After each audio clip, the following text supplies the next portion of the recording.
রাসূলুল্লাহ আর একজন সাহাবী, ও সাহাবী হযরতে আবু তালহা আনসারী রাদিয়াল্লাহু তাআলা আনহু মুসলমান হইবার আগে একটা বিয়ার প্রস্তাব দিলা রাসূলুল্লাহর আরেক প্রিয় সাহাবা হযরতে উম্মে সুলাইম রাদিয়াল্লাহু তাআলা আনহারে। তাই জেলা সুন্দর আসলা, ওলা যুদ্ধাও আসলা এবং বিধবাও আসলা। সুবহানাল্লাহ।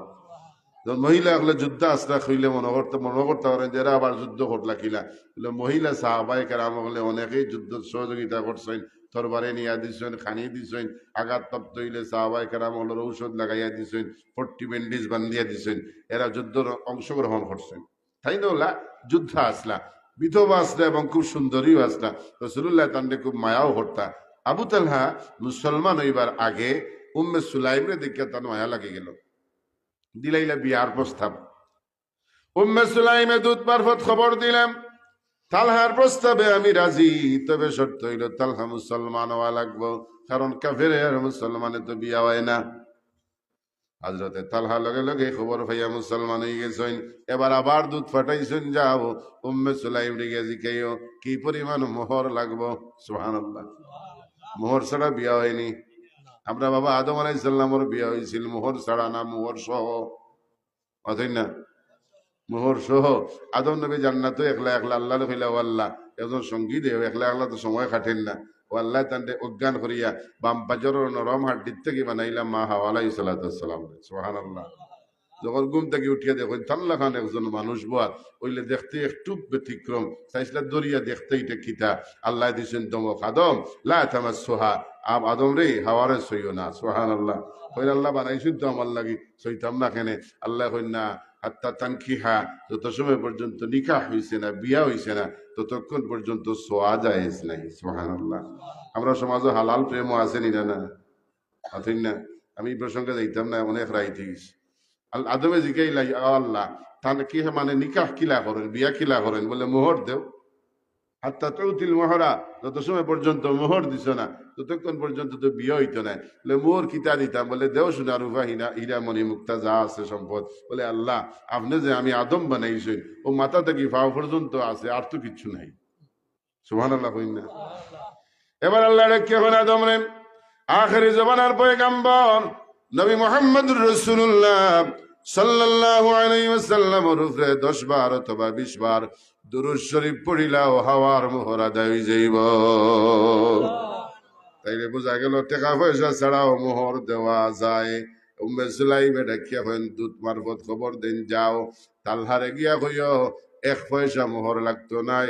তাই যে মুসলমান হইছেন, কালেমা পড়ছেন, এই কালেমা পড়াটাই আমার কাছে মোহর সাব্যস্ত হইব।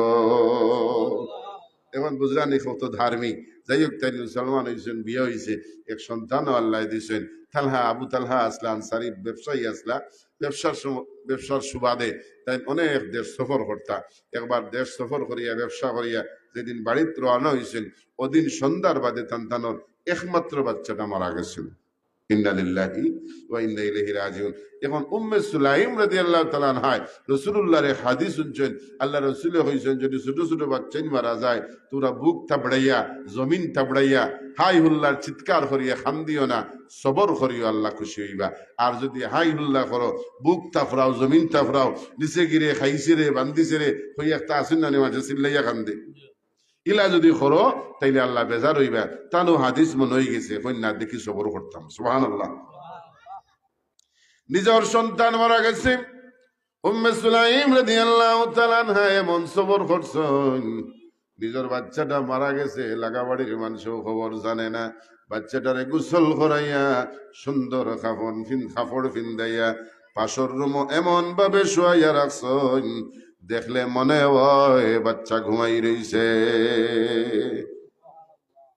স্বামী করে ঢুকিয়েও হই না, আমার ছেলে হই, বাবার সন্তান একটাতা হোক আর 5টাতা হোক, সফর করিয়া বাড়িতে এলে বাচ্চেন তোরে তুকাইবানি না।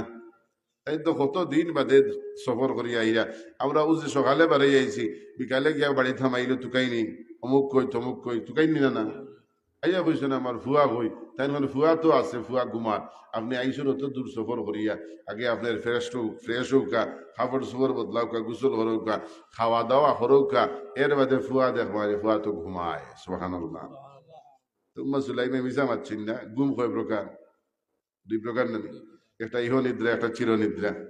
ঘুম ভাঙলে সকাল, না ভাঙলে পরকাল। উম্মে সুলাইম ডাকে এখন স্বামীরে, রেস্ট করো, খাওয়া দাওয়া করো, ফ্রেশ হো, গোসল করো, বাচ্চা তো আছে, বাচ্চা দেখ বাইরে, বাচ্চা ঘুমায়, এই কথার উপরে তো রাগ করার কথা নাই। হযরতে তালহা রাদিয়াল্লাহু তাআলা নহে গোসল করছেন, খাওয়া দাওয়া করছেন, তাইন যুবক মানুষ, তার বিবিও যুবতী সুন্দরী। এবার বিবি এমন প্রেম ভালোবাসা দেওয়া আরম্ভ করছেন, মুহূর্তর মাঝে তাই বাচ্চার কথা ভুলি গেছেন। সুবহানাল্লাহ। সারা রাত স্বামী স্ত্রীর ভাবে অবস্থায় আসলাম। সকালবেলা ফজরের সময় হযরতে তালহা রাদিয়াল্লাহু তাআলা আনহু গোসল করিয়া পাক পবিত্র হইয়া যখন মসজিদে যাইতে রওনা হইছেন, ওই সময় হযরতে উম্মে সুলাইম ডাকিয়া বলেন, স্বামীরে, তোমার কাছে একটা মাসালা জানতাম চাই, যদি জানা থাকে আমারে কইবাইনি। হযরতে তালহা যাকে ডাকিয়া বলেন, বিবি গো, তুমি আমারে জিকাও, যদি আমার জানা থাকে কইমু, আর জানা যদি থাকে না রাসূলুল্লাহর খেদমত তাকে জানিয়া ইয়া কইমু।